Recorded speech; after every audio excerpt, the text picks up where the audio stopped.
last time we got together 2 weeks ago, when I did a spirituality talk, we talked about the very first murder, the story of Cain and Abel. And what I'm going to do now is we're going to follow up what happened after the very first murder in the Bible, the very first murder of humankind, really. And I'm going to try to tell the story. I'm always afraid that I'm going to leave an instrumental part of any of these stories out. So I know some of you guys know these stories really well. So if I leave a part out, just raise your hand and say, well, you forgot that part. And what I'm going to try to do to help me to prevent that is I'm going to touch down in the Bible here and there at key points. I just kind of underline some sections to keep me from doing that, but I still need your help to make sure I don't do it, because you know how the mind is. And so there's a kind of a saddleback verse here in between the very first murder to moving on to Noah and the ark, which is the next major story. And here it is. It's in chapter 5 of Genesis. Adam made love to his wife again, and she gave birth to a son and named him Seth, saying, God has granted me another child in place of Abel, since Cain killed him. Seth also had a son and named him Enosh. So one of the things I want to point out is now the fall has happened. The world, the perfect world, is no longer. So now we have sin, we have disease, we have all of the things that we today are fighting against. But in the midst of that, God still allows good things to happen. And remember, when I talked about Adam and Eve in the beginning, I talked about sex being God's plan. You know, a lot of times in any culture, in any time, the evil one, I believe, tries to hijack sex and make us think that it's a bad thing. But it is not a bad thing within the context of a marriage of a husband and a wife. It was God's idea. It's a good thing. It's just like eating food or breathing oxygen. It's a good thing. It gets twisted when it gets outside of the boundaries that God set up. And God reminds us of this even after the fall, right? The world is broken, but He still allows Adam and Eve, Adam and his wife, to make love and to have a baby. And there's something about having a baby that brings hope. I remember one of my seminary professors did his PhD on the righteous Gentiles of the Holocaust.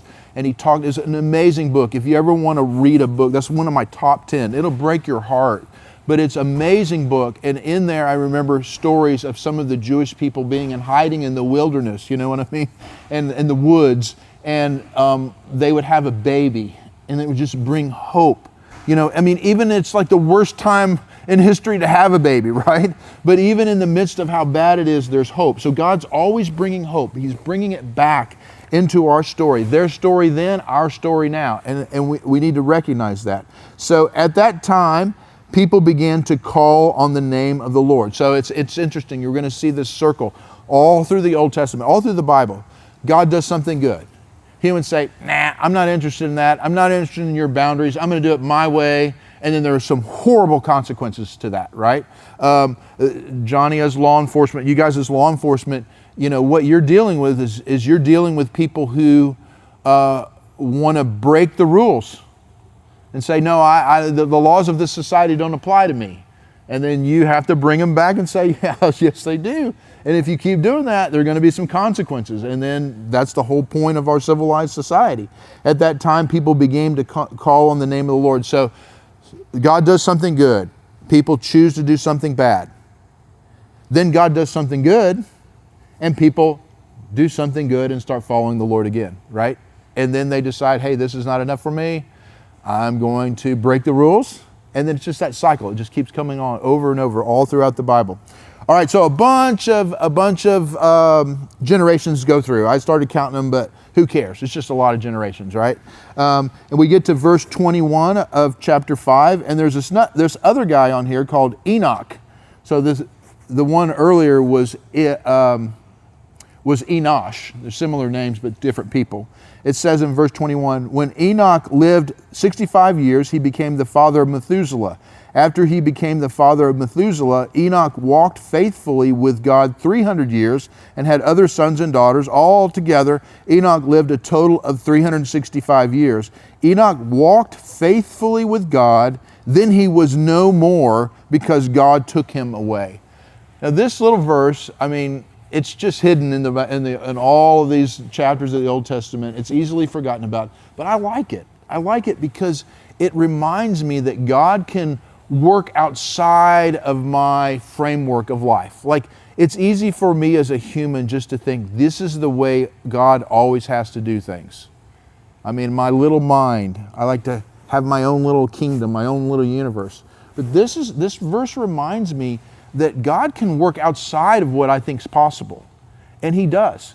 And you know, I can't count how many people have died and my family alone, and I worry about them. I worry about their relationship with God, and I have a verse like this. I'm like, you know what? You don't have to know it all. I mean, God took this guy. He took him while he was living. It doesn't even show that he died. Maybe he did, maybe he didn't, but that's between him and God. And like you say, you have the thief on the cross. You think about that. You know, he just looked at Jesus and said, remember me. It was at the end of his life, you know. I remember my grandfather fell down the stairs, and it was a few days before he was found. He was dead for quite a while. My father, the same thing during COVID. And you know, who knows what their words were with God those last moments of their life. You know what I mean? And to be honest with you, God's a big God. And this reminds me always to have hope. You got Saul in the Damascus Road experience. You look that story up. You know, that's between him and God. So always hold out that hope. Then he was no more because God took him away. All right, so then we get back into some more, the more generations. It says here, altogether, Methuselah lived a total of 969 years, and then he died. Now, the question I would have, of course, as a modern first country mind is, oh, come on, really? 969 years? My son had a great-grandmother on his mom's side of the family just die last week at 98 years old. And we were like amazed, like, wow, 98 years, that's amazing. Well, this is 969 years. And like, if I have this first world modern mind, I'm like, come on, give me a break. That's not possible. Why not? I mean, if you don't believe that it's literally 969 years like we believe today, that's fine. We're not going to argue about it. You know, whether you take technical mount or whether you take neon belly, hey man, that's cool. We can still get along, you know what I mean? That's kind of like on the outside concentric circle, the blue circle of the bullseye, right? But if I believe that it literally was 969, that's okay too. I mean, this is the God that created the whole universe. Like, we're just finding on Instagram, you see pictures of what they see in space, you know, like mountains on Pluto, you know? I mean, who would have ever thought that you can see that? Are they real? Well, if you want to believe that they are, like I kind of do. Like, I believe it. You know what I mean? Like, but you don't have to. Like, these are the issues that we can agree to disagree. We're not all going to be the same on everything, right?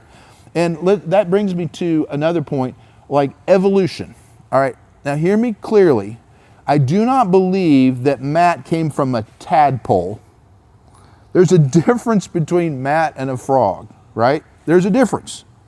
But when you account for that difference, there's a difference between a human being and an animal. You can still say that there is some sort of evolution that happens with humans way back here to where we are now. Like when we needed our wisdom teeth and when we don't, or other parts in our body that you see what I'm saying? There can be some evolution going on with us without saying that we came from an ape. You see, there's a kind of a middle ground. So it's the same thing with how long people live, right? All right, so another generation comes, and then we have Noah. After Noah was 500 years old, he became the father of Shem, Ham, and Japheth. That's pretty old to be a father, right? 500 years, but hey, you know, God created the heavens and earth. If he wants to set it up that way, that's fine. It's not a deal breaker for me. The Lord saw how great the wickedness of the human race had become on the earth. Okay, so you see the cycle starting to happen? Good things happen, people were following the Lord, but then they started making, I'm going to do it my own way. I'm going to make my own rules. The Lord saw how great the wickedness of the human race had become on the earth, and that every inclination of the thoughts of the human heart was only evil all the time. The Lord regretted that he had made human beings on the earth, and his heart was deeply troubled. So the Lord said, I will wipe from the face of the earth the human race I have created, and with them the animals, the birds, and the creatures that move along the ground, for I regret that I have made them. But Noah found favor in the eyes of the Lord. So, I mean, the picture I get from this is, I mean, can you imagine being the parent of like a serial killer? I mean, can you imagine being like the parent of Timothy McVeigh? I mean, this is kind of what I see God trying to communicate to us. Like, he's sorry that this happened, but there was one person that he thought was, godly, good, and he saved him, right? So now you have the story of the flood. And it rained and it rained and it rained, and he tells him to make himself an ark, gives him instructions on how to build this big ark. I've been told that there's like a museum in Kentucky that's kind of in between Louisville and Cincinnati. Have you been there? No, but I know what you're talking about. Yeah, I'd kind of like to check it out. Has anybody ever been there? I'm going next month. Are you going? Yeah, you have to let me know. It seemed like it'd be kind of a neat family trip to make. But yeah, it's like a replica of the ark, the way it was built from the Bible. So it rains and rains and rains and rains. There actually, everyone dies except for Noah and his sons and wives, his sons and their wives. And they take 2 of every animal and bring it on the ark. Again, like 2 of every animal then may not be the same as 2 of every animal today. I remember going to Costa Rica, and like there are so many birds there. I mean, they're making all kinds of racket in the morning. There is no way you can sleep. Like, we think we got birds and sounds here, nothing compared to there, you know? And am I saying that every single animal that's alive today, it was on that ark? It doesn't have to be that way. You see what I'm saying? I mean, there's some room for God to create in different ways from those animals. Like he's God, right? There can be some mystery there. It rains and rains and rains. It actually, they were on the ark for over a year. The scholars in this book says, and this study Bible says, 371 days. I mean, there's a lot of questions I have. Like, where does the food come from? Like, what do you do with all of the waste? I mean, our modern mind has a lot of questions, right? So there's definitely some mystery there. Eventually, it stops raining. The Greek word or the Hebrew word here for the waters receding is the same word we would use for my hairline beginning to recede. It's the same picture. Seriously, it's funny, right? The way the Hebrew reads. So the water's receding back like a middle-aged man's hairline begins to recede. That's free information there for you. That's the only thing you're going to remember from today. He lets out a dove, and it comes back.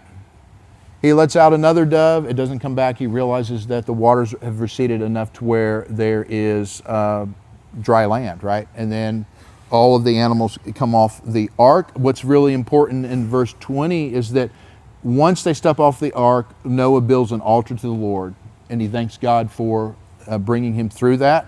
And then we have a verse that talks about, in verse 7 of chapter 9, it says, "As for you, be fruitful and increase in number. Multiply the earth and increase upon it." So again, it's God's blessing of sexual relationships between a husband and a wife, and children being a good gift from God. Don't let Satan kidnap that. That's a good thing, right? And in our culture, we have to be reminded that as long as it's within the boundaries, it's good. It's to be celebrated, right? All right. Now, God puts in the sky a rainbow. Let me see where that is. Okay, "I have set my rainbow in the clouds, and it will be a sign of the covenant between me and the earth. Whenever I bring clouds over the earth and the rainbow appears in the clouds, I will remember my covenant between you and you all living and all living creatures of every kind. Never again will the waters become a flood to destroy all life." Every time I see a rainbow in the sky, I remember that. So this is the original meaning of the rainbow, right? How many people you think today know that?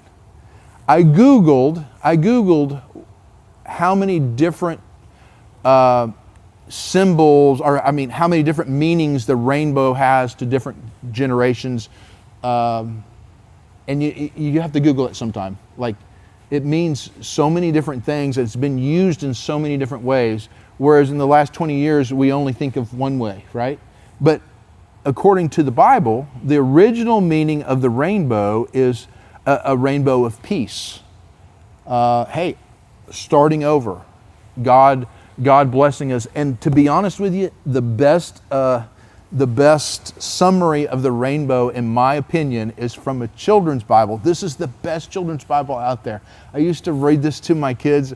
I mean, I like it so much I may start using it instead of the regular Bible. No, I'm kidding, right? But it is so good. The artwork is so good in here, and the way it puts things is so simple. And so this would be, I think, an interpretation of the rainbow from a biblical standpoint, bringing it into the New Testament, talking about Jesus. Remember, I said my job's never done if we hang out in the Old Testament and we never get to Jesus, because he's the whole point of the Old Testament, right? So here's what the children's writer did. He does it better than what I can. He says, "And there in the clouds, just where the storm meets the sun, was a beautiful bow of light.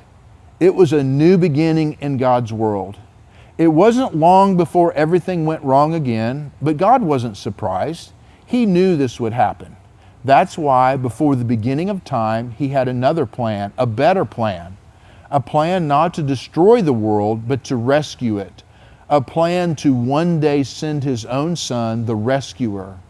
God's strong anger against hate and sadness and death would come down once more, but not on his people or his world. No, God's war bow was not pointing down at his people. It was pointing up into the heart of heaven." So basically pointing to, hey, when Jesus died on the cross, you know, it's kind of like that rainbow's been inverted now, and it's like shooting an arrow into the heart of God. That is pretty awesome, I think.